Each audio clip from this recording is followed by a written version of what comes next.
What is going on YouTube? It has been a while since I have knocked out some of these videos. Every single time I feel like I do that. But today, I'm sitting here, I'm recording all top 5 junglers, mid, supports, ADCs, and solos. It's already being done. All 5 are being recorded right now. I should be wearing the same fucking shirt in every single video. I'll release one each day. Obviously starting with today. So before we jump into that, please hit the subscribe button. There are 65% of you who watch every video and you are not subscribed. So hit that subscribe button if you want me to keep releasing these and doing more of these and doing more content like this and doing more guides and pumping out more shit. Drop a like and tell me what type of videos you want. Be fucking specific. Tell me, hey, I want to know how I gank the ADC lane. I want to know how I kill fucking Freya. That kind of shit. I want to know what counters this god. I can do those kind of videos. You need to tell me exactly what you guys need. So, starting off, we're on Freya. I don't know why we're on Freya. We're going to go ahead and knock out our top 5 assassins. We're going to knock out number 5, then 4, then 3, then 2, then number 1 in that order. And I will go over builds for each god in every role that we go over. It's going to be kind of crazy. This is going to be way more in-depth than I think I've done before. I will try to knock out like counter matchups or when these gods are played as well. So if you're looking at these and they're fucking 20 minutes long, that's why. More information, more shit for you. Use these as you go. So number 5 on my list is actually kind of a tie. We got Ratatoskr, and this is, remember, this is ranked and competitive. It's a mix of both. I tried to do the best of both worlds, where some gods like Rat is probably going to be way more prominent in your competitive world. And then this other god, which is our other number 5, which is Quang, is going to be way more prominent in your ranked world. So they're both kind of number 5 for me. Quang, more so for the ranked farmers, for the kids who just want to destroy the plebers. Quang is a pub stomp god, can't speak. You're going to go ahead and start off with pen boots. You're going to then go, it's an attack speed build. It's an auto attack build, more so than the burst build. They nerfed so many mage items into the ground. The mage items that allowed for one-shotting. That's kind of where it's at. They nerfed the mage items that allowed for one-shotting. So we're gonna start off with Shoes of the Magi into Telkine's Ring. Telkine's early is expensive as fuck, but because you're playing Quang and you're already just farming, you're not looking to fight. When you do get this online, this light item purchase, when you have it, you are online. Like, you can full fight. You've got pen and you've got an insane amount of damage. You have attack speed, movement speed, ton of power. And then you follow that up with a demonic grip. And then you follow that up with some lifesteal, which is a Bancroft's talent. Usually Bancroft's used to be picked up earlier. That was for the power spike, as well as having a little bit of lifesteal. Now it's picked up for the power spike, as well as this lifesteal paired with the attack speed. It becomes way more relevant in this 4th item slot than rushing it in this build. And demonic is just adding on to your pen. You're basically doing true damage with your auto attacks because you're attacking so fast. You also have 50% attack speed. It's kind of freaking crazy. Number 5, item-wise, is where you can switch it up. You can go what is good for you, what's working for you, what's going to help you. A lot of games, this is going to be a defensive item. Because on Quang, if you have one defensive item, you are still able to one-shot everybody. You can't be locked down off of blinks, which is really huge, because you're still blinking and auto-attacking the fuck out of somebody. And it's just overall safer. And then you could round this build out with a Soul Reaver, which is really strong right now on Quang. Overall, it's not quite the same burst item. It's changed a bit, but it is still very fucking strong. Now, you can swap this up. You can drop the Magi's Cloak, go full carry build, and you'll be looking at more penetration, and you'll just be grabbing an Ob Shard. You'll have a shit ton of penetration with this build. You will be able to shred tanks with this build. It'll be disgusting. And then for those of you who struggle really hard at just positioning and auto-attacking and moving, which will be your really low-end players, you can drop out the Ob Shard completely, and you can grab one more attack speed item. This is not recommended at any level of comfortable. If you're comfortable on the god, do not buy this fucking item. It is completely unnecessary. But in my chat on stream, I have people complaining that they can't do X or Y, and this is one of the things that would fix X or Y. It will help you out as a newer player. That's our full Quang build. My builds don't vary from what I just said. There's no, hey, Weekend, what about this? What about that? No, build these things. Just fucking do it. And you'll be happy. I'm not saying my builds are fucking amazing. This isn't even my builds. I copied this from other pro players. I used to not like Quang after the nerf to the burst items, and then I ran this because I saw other people doing it, and I fucking liked it. So that's how it is right now. We talked about Ratatoskr for a second. Also tied for number 5 for me. Like I said, gods are interchangeable in terms of like ranked competitive, where you would swap for number 5. Building on Ratatoskr is hybrid, like full fucking hybrid. You're going your Acorn, and then you're more than likely just gonna go into hybrid items. Glad Shield is good. If they have magical damage, you can go the Onsile, you can go the Runic Shield. So if they have a lot of magical damage, I'd rush on Sile, Onsile, however the fuck you say the item, and I'd swap these up. You're pretty much just grabbing shields galore in these builds, to be completely honest. I put these in a weird spot, so this is going to be a weird looking fucking build. But, so you'd have Acorn, Glad Shield, Runic Shield, Void Shield, Magi's Cloak, and then I would round it out with Penetration, solid hybrid build. Nothing crazy. Late game, you'll sell the Glad Shield for a Spirit Robe or something of that sort. The god just does well as a hybrid. If you want to carry, you can carry on Rat, but it's ideal to just pick one of the better gods. So, those are our 2 tied for number 5. Number 4 on the list is actually a warrior. He is our only warrior. That's one of our few warriors that's in any of the top 5 right now. Shen. He was changed. People are still confused about it. Let's go to the abilities and go to his passive. So, they changed the dog to do 2% of the target's max health. That's all anyone heard. That's all we knew about. We thought this was the only thing the dog was doing. But each time Shen hits somebody, his dog hits for 15% of Erlang's basic attack power. So if you have 100 power, he hits for 15. And then he also does 2% of the target's max health. So if you are an auto attack build Shen, you fucking destroy Kit. It is a lot of damage. It's not just the 2%, which is already a fucking minikins. You then have the extra 15% attack power. It's a strong god right now. So another god where you have kind of 2, maybe 3 builds. So you're going warrior boots all the fucking time. If I am playing in a higher tier game, I am definitely looking at Crusher to rush, because then you have poke, you have the ability to just be annoying, and you also have crazy camp clear, and your pressure is already really good. Before we go into more of the build, I want to jump it around a bit, but you guys can follow. So for me, when I start the game, I level the 1 first. Why do I do that? In my opinion, and from what I've seen and from what I've tested, the 1 clears faster than the 3. The 3 is doing 70 plus 85% of your physical power at most. I think it was hitting for, what do you have, like 15 power? So it's not even 12 on top of the 70. It's not hitting that hard. It's hitting for like 80, maybe 90 max. Whereas your auto attacks are doing 25 plus 15 for every auto you do, and you cleave. So the 1 is faster clear, especially on 1 camp. And then because you do the start from speed to blue, the 1's already coming back up, on top of the fact that if you auto attack, it causes your 1 to reset faster. If this buff effect has ended and the ability is on cooldown, successful basic attacks reduce the cooldown by 1 second. So no matter where you go, your auto attacks are making that come back up faster. It's always going to be up when you're clearing camps. So I level the 1 first. I then go the 3. I then go the 2. And I like maxing the 2. I max the 2. I max the 3 after that. You hit the ult whenever you can. It's that simple. I max the 2 because the damage is high. You're getting 265 power, or damage, sorry, on top of 55% scaling. So it's probably late game, it's probably hitting for like 350, maybe 400. Your 3, while it does a lot of damage, is a little bit higher. It's 310 at max level with 85% scaling. It's not always easy, especially in your rank games or your high tier games, to get mink damage off without a blink start. You can't always go blink. There's lots of CC in the game, or Shen gets counterpicked by gods like Surkhet and anti-heal and lockdown. So anytime that happens, you can't rely on having mink. Your turtle ends up being like your savior in a lot of team fights and a lot of engagements. So I like level 2. It allows you to poke early, which is huge. Doing that much damage from range whenever the fuck you want on a 16-second cooldown, which ends up being shorter when you pick up CDR. Goes a long way. I like leveling the 2. Then the 3, because of that. You can level the 3 if you're just successfully getting in all the time, if you think it's going to be like that, if you start with blink. Those things kind of change it up. The 2 overall is just more consistent. 3 is way better for ganking and bursting. So you pick and choose what you want to do. So Crusher, and then I like going more hybrid build. We're going into a Void Shield. We are going into a Magi's Blessing so we don't get locked down. We can swap it up here. If game's going really well, we can grab a damage item. We don't need to go more hybrid.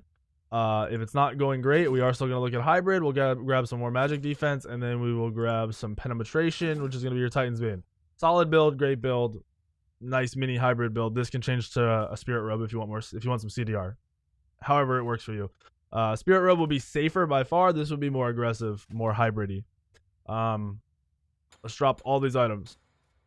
Then there's more of your I want to carry type build, which is 100% gonna be the thing you want to do more in your rank games, because for one, it's more fun, and for two, you're trying to carry, you want to win your games, right? So I'm going Crusher, I'm going to Stone Cutting, you're getting some pen, getting defense, power, movement. Sick build. I am looking at more just fucking attack speed when I go this shit. I really like having attack speed. You do not need a Hasten Fatalis because you already have it in your kit. You do not need to stack what you already have in your kits. That's one of the biggest flaws a lot of you guys have. You want to do more of what you already have when you can go elsewhere and get more elsewhere.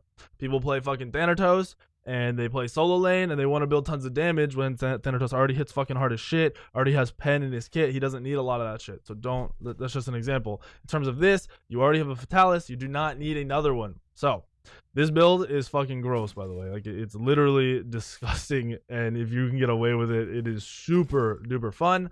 You've got Crusher to get the early game going. You've got Stone Cutting to sustain in those small engagements, those 2v2s, 1v1s, 3v3s. You then go Executioner for penetration. You then go Kins, and then you pick up one more attack speed item, which is your Oboe. You potentially are overcapping with your 3, I think, with this build. You're not overcapping with your 3. I lied. You're close. So this build is going to be just a crazy carry attack speed build, and that's going to be your number 4 on the list of gods. Next up is Surkhet. You guys all know Surkhet. She's number 3 on the list right now, in my opinion. I personally would put her at 2. You'll know why when I talk about number 2. But Surkhet's number 3 on the list. Build really hasn't changed. You're still looking at hybrid builds. You're going warrior. You're going power. You want the Crusher here because this allows you to get one shot on mages and squishies if they don't have any support. If you just 1v1 somebody, anyone who doesn't have defense at this point, you can pretty much one shot with your 2-1 ult auto attack. That combo will one shot somebody with Crusher. So Crusher is the play here. If I'm going for a carry build, like an ability carry build, I'm going Jotuns after that. I am more than likely looking at brawlers. I like to have even more power in going for that one shot, and I will grab a Heartseeker, and then I will grab some more penetration, which is going to be your Titan's Bane. So this will be an ability carry build. Don't recommend this, honestly, on Surkhet, other than when you are carrying your low-end games. You can get away with this. Once you get into higher tier games, you're not going to get away with this stuff, so I don't recommend it. I swap up the build a decent amount right here. I go Magi's Blessing. I then get some more defense, some CDR. With this, you're capping out, or not capping out, sorry, you're at 30% CDR, which is awesome. And then you're getting the rest of your pen. This is going to be your kind of get in, do your job, get your anti-heal off, don't die, disengage, and then re-engage once your abilities come back up type of build. This is going to be your most prominent, consistent build. It is by far the most fun and the one that will win you the most games. And then after that, we have your I don't give a fuck, I want to one-shot somebody build. I go this in some of my rank games when they have a lot of squishies, when they have 4 mages and squishier target, or 3 mages, a jungler, and another tank that's maybe not too annoying or too tanky. You're going Crusher, Deathbringer, Malice. I just stack on with the fucking power, dude. I grab myself, where is it? I grab myself some more penetration. This is gonna be Jotuns or brawlers. It's really up to you. I kind of like Jotuns right here. It's late. It's weird to get it here, but it's 20% CDR on top of what you already have, which is really core for living. So if you get it in, you do one shot somebody and you live, you need this, or you won't be able to fight for like 16 seconds, which really sucks. And then you're ending with the Titan's Bane. This is your I don't give a fuck, I'm gonna one shot somebody because of these 2 items, let's go build. Like, that's exactly what this is. That's what you're doing. So there you go. There's Surkhet at number 3. And then we will be looking at Pele for number 2. I personally think Pele, even I feel like I'm overrating Pele right now. But she wins games. She's very good at counter engaging. And she just kind of does what needs to be done in team fights. Her kit is strange, but she's got a lot of damage, and it's a lot of burst damage. It goes by kind of unnoticed, to be honest with you. So you're looking at Warrior Tabby. You're looking at, this is by far the best build because you have to be in there and you're doing your damage quick, but you need to be able to get out. So Void Shield, I then go into my build's changed a little bit, by the way. So then I go into Soul Eater, and then I go ahead and grab a little bit of defense. It's not, you don't need a ton, but a little bit of defense. It's kind of like the Surkhet build, just with different items. You go Mantle or Spirit Robe here. I'm going to pick up the Mantle, and then you're going to pick up your Titan's Bane. Hybrid build gets you in. Your abilities do so much fucking damage. Awesome, great. That's what you're looking at, right? This is your build. This is the one build I see that's consistent. I feel it's consistent, and I see that works. Pele's kind of quick and easy. Her engagements are weird because you're looking at knockup, you're looking at double ones. You're engaging with your ult, which actually hits really freaking hard, especially with the changes. But the build just doesn't change too much from what it used to be, just ever so slightly. And number one on the list is, no surprise, Mercury. The god's broken now, which scares me because I love Mercury and he's my favorite god, but that means if he's broken now, he's going to get nerfed really soon. So, I don't even know why I built boots first. You do not go boots first. You go ahead and you get yourself a golden bow first.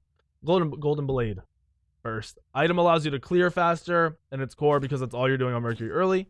You're then picking up boots. At this point, you can pretty much gank and fight anybody with your ultimate. Run up the duo lane right out of base. Stay you back, grab your boots, run straight up the duo lane, ult down the lane, kill them both. GG, you win. Go back to farming. After that, I go into Rage. You want to get Rage online as fast as possible. You don't want to sit on extra gold. As soon as you can buy Rage, buy it because you need to start getting those stacks. They are core, and they're really sick once you have them. Deathbringer, because you're going for the standard fucking shit. Aussie and Titan's Bane. I've pretty much used this build since the beginning of time. Since old Golden Blade was in the game. Old Golden Bow. This has been my build forever. This is the best build, especially in your rank games. The Aussie allows you to 1v1 people and win all your 1v1s. You don't lose 1v1s with Aussie unless you don't use your actives or something. You have the pen you need out of Titan's Bane. You have the crit you need out of these two items. You have a lot of power. I don't even sell the Golden Blade late because having the ability to AoE damage two people, 3 people, if you get your one-off on 2 or 3 people late game, it's going to do over 1,000 damage. Like, it's going to do well over 1,000 damage because you're going to get a crit. You might get double crit. You could potentially do like 1,500 damage to a squishy, or if 2 squishies are on top of each other, you can almost one-shot them. It's pretty disgusting, but that's how it is. So, those are our top 5. Matchups-wise, Quang is going to need to get carried through the early game because he has no pressure and his clear is bad. So you need a good mid laner on your team that is clearing, or the other team has to pick low pressure. That's when you're looking at Quang. Rat, you're picking if you want to dive. Shen is high pressure, high clear. Does well into a lot of the gods in the game. I would kind of avoid playing into Surkhet because Surkhet's a hard counter. And Quang can be kind of bad because even if you pop your ult, Quang can burn you through it very easily, which means you have to build magic defense, which is not fun as a jungler out of the jungle, doing what you want to do. You want to be aggressive, and if you're building magic defense, you're not able to be aggressive. It just doesn't work.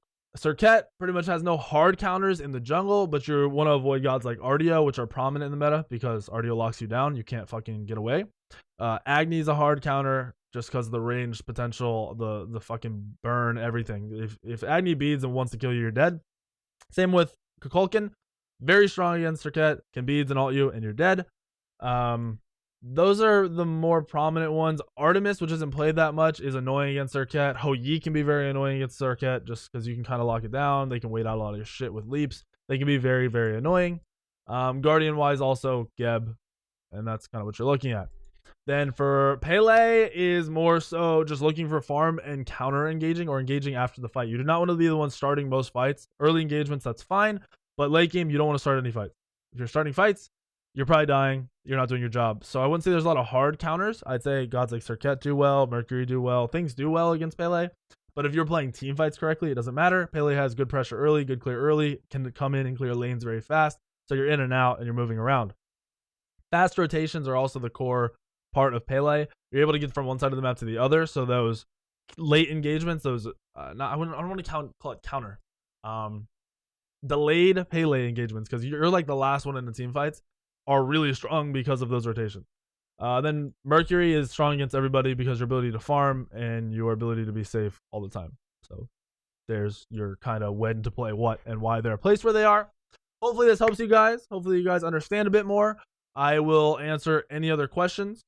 Starters are all Assassin's Blessing and then rank 1 of the first item that I told you to buy. Not boots though, like rank 1 of the first real item, whether it's Crusher or Golden Blade or whatever the fuck it is. So I hope this helped you guys.